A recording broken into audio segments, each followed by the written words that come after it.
Hey guys, because when I go put my fucking phone over there, I might lose it. I'm gonna preface this one with saying that oh fuck, now I forgot. Well, I heard so we're gonna get into the tradition 3, and I'm gonna show you guys how to do it.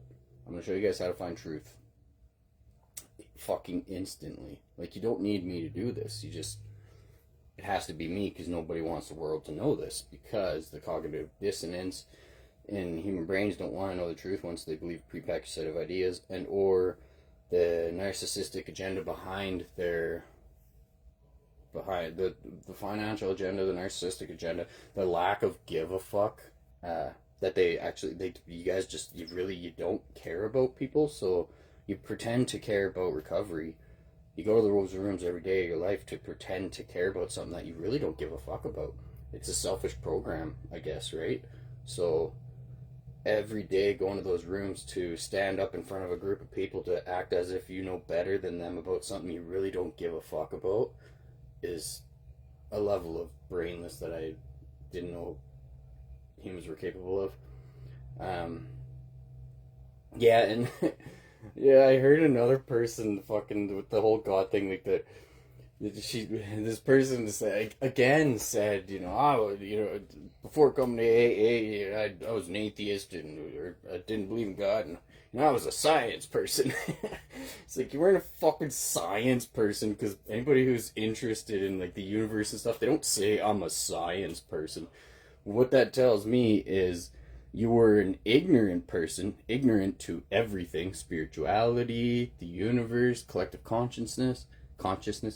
You're just ignorant. You had no tribe to fit in, so you say science. It's not a fucking fallback. If you're interested in the universe, you're interested in the universe. If you're interested in like biology or chemistry or the fundamental facts, the buildup of the human genetic code. If you're interested in things that are beyond, like, bigger than yourself, you don't call it a fucking I was a science person. That's just, you're so self-involved and ignorant to everything else that you're just putting yourself in these tribes so you can sound like you fucking care about something when you really only care about yourself.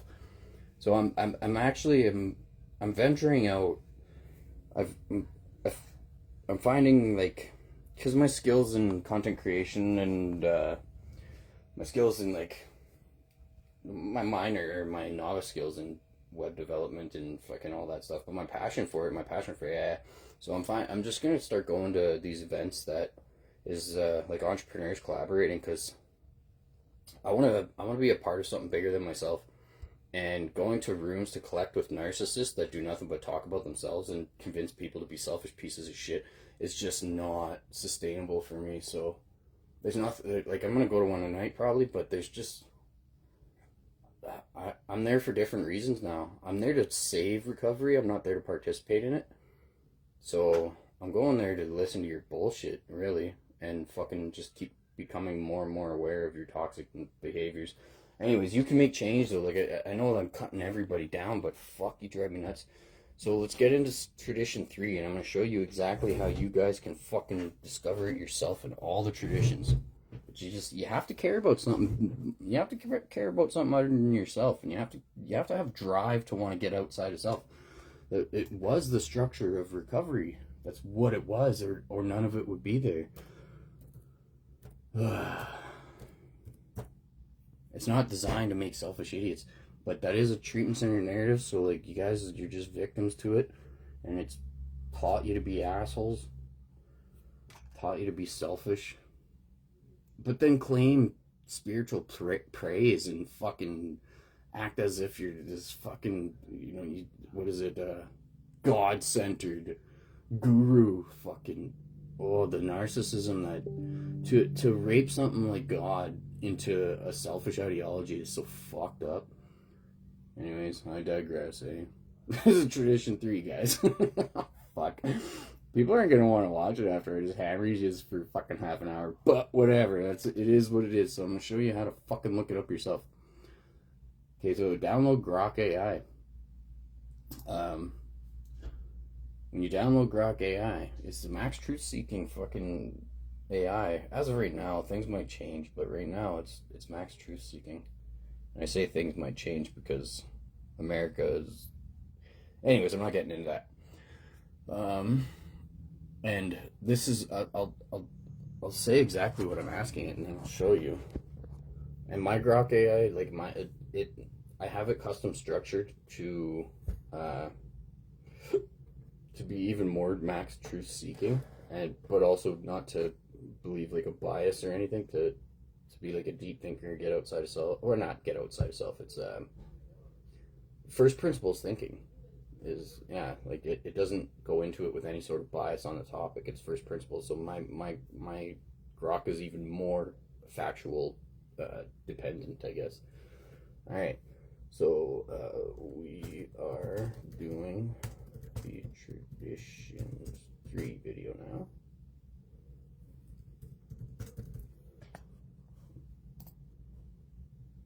What the fuck?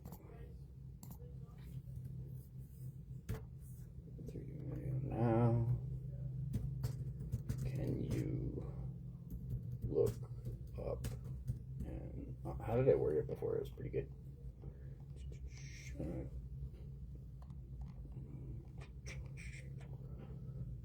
Look up the information on Tradition 2.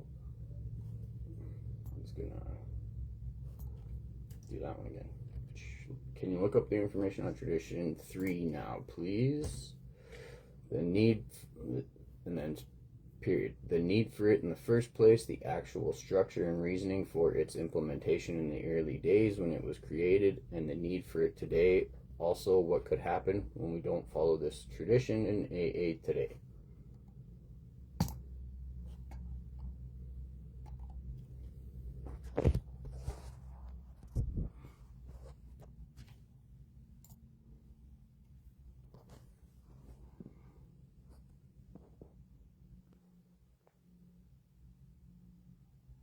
Yeah.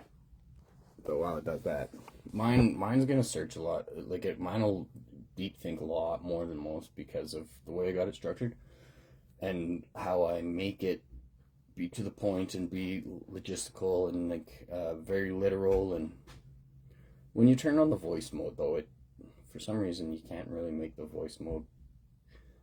I think I have to prompt it every time I talk to it to tell it to get rid of all that other like trying to appease my human.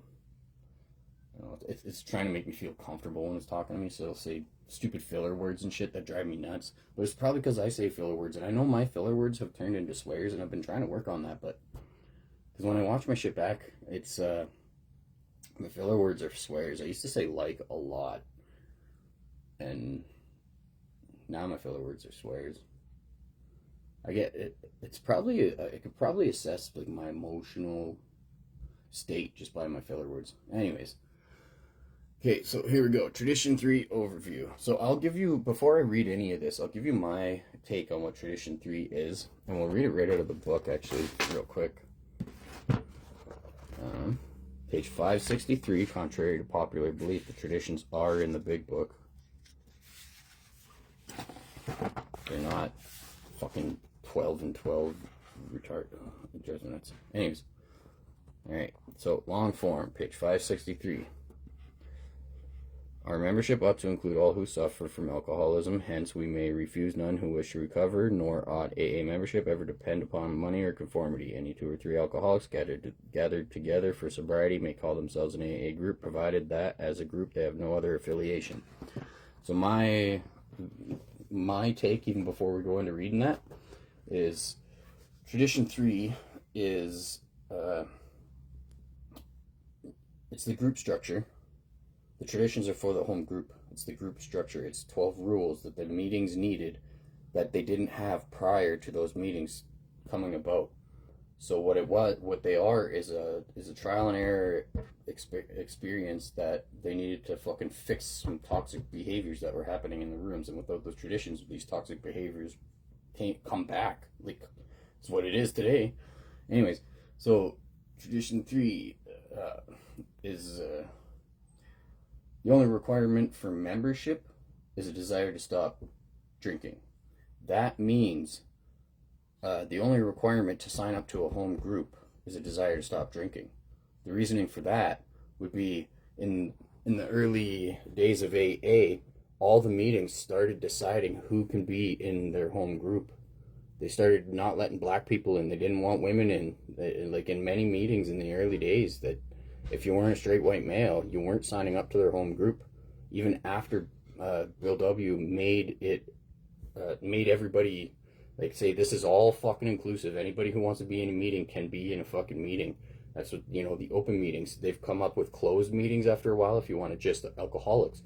But the open meeting format, which is most meetings, anybody can sit in. You don't need you like the treatment center people that try and sit there and they'll say it just to kind of spite me, like, I love this one. The only requirement is a desire to stop drinking. It's like, the only requirement to sit in this fucking room is to be a human, you dipshit. You don't need it, but to sign up to that home group and take part in recovery as a whole, to take part in the 12-step program that you are sitting in, you have no other affiliation. But to sign up to that home group, the only requirement is a desire to stop drinking, to sign up to that home group and to take part in that home group specific. If you want to go buy this book and practice these steps, there's nothing that anybody says you can or can't do that. The book can be bought online. It's been open to the public. You could buy it anywhere. It's not a fucking secret society like they'll have you believe. And I say they, that's treatment center narrative, obviously. Well, not obviously, but to me it is now. Our membership ought to include all who suffer from alcoholism. Our membership, that's talking about the traditions are talking about home group. Your membership to that home group ought to include all who suffer from alcoholism. And this is talking to each home group specific, individual from the others. Because in tradition 4, it says, but when plans concern the welfare of neighboring groups also, those groups ought to be consulted. It's talking to that one specific structure, home group. Each individual home group. These are 12 rules you have to follow for your home group, not for your recovery, for your fucking home group and nothing more. So our membership ought to include all who suffer from alcoholism, hence we may refuse none who wish to recover. Nor ought AA membership ever depend upon money or conformity. The membership to be a part of AA never depend upon money or conformity. That's broken by treatment centers. I think I ranted about that in the last one. Any 2 or 3 alcoholics gathered together for sobriety may call themselves AA. Any 2 or 3, you do not need fucking the permission of the treatment center or whatever to start a meeting. Fuck, that one drove me nuts. I just wanted to snap. Provided that as a group, as your group, because anybody can buy this fucking book and anyone's allowed in those fucking meetings, provided as a group they have no other affiliation. So if you want to take part in AA, you can't work for a treatment center. Get the fuck out. I wish that we could if we could unblur those lines, but you guys won't, you can't, you don't, you won't. Get the fuck out. If you want to be a part of that home group and you have an alternative motive, get the fuck out. If you want to be a part of that group and you're bringing outside bullshit in, get the fuck out. Now, let's start reading this one before I fucking snap. I'm just going to show you guys and then I'll put the phone down again. So, this is what I'm reading, word for word.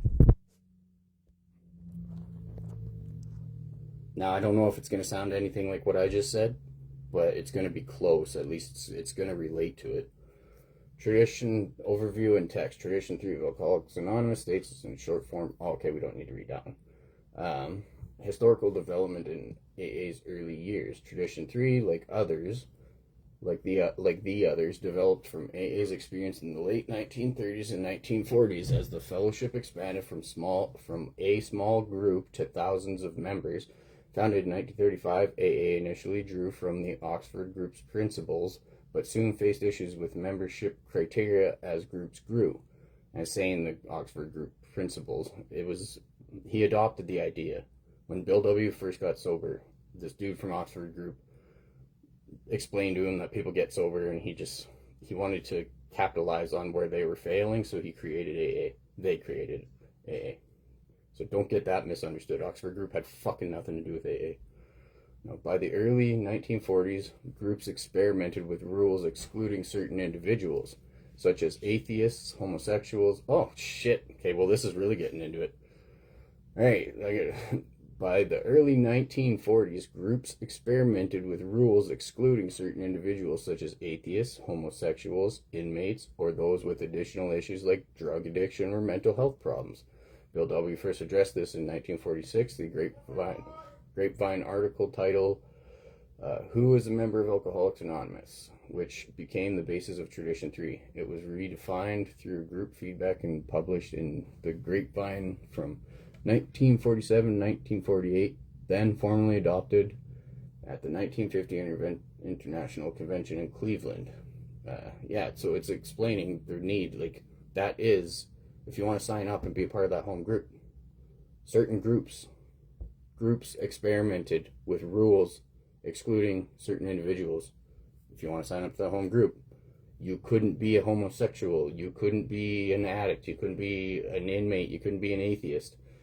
When it first popped off, that wasn't like Bill W. or anything. That's just what you collaborate humans together, and their toxic fucking biases just spread like wildfire, and their financial agendas will eventually rape everything into non-existent like today. A key incident involved Ed, actually Jim B., an early AA member and atheist who relapsed and faced exclusion from New York group in the late 1930s due to this non-belief in God. After discussion, the group allowed him back, recognizing that rigid rules could harm recovery. This experience influenced the tradition's emphasis on openness. Now, these faith-based treatment centers, they're forcing God on people. 2 weeks, people don't have a higher power. 2 weeks in these fucking treatment centers, and they're sucking God's cock every third word because these dipshits are in their meetings with them. They can't even fucking express themselves as a human being. It's so dictatively fucking monstrously disgusting. I can't believe how fucking gross it is. I'm not doing this fucking hopeful. It's going to be a long ways away. Actual need for Tradition 3 and reasoning for implementation. In AA's formative years, the need stemmed from chaotic membership experiments. Groups created bylaws excluding undesirables based on morals, beliefs, or backgrounds. Bill W. noted would have been 9/10 of early members if universally applied. So 9/10 of people wouldn't have been allowed in AA if there was any sort of fucking restrictions that these guys were trying to create, like treatment centers. I'm not allowed in recovery. I don't fit. That's so many addicts that don't fit that fucking narcissistic agenda.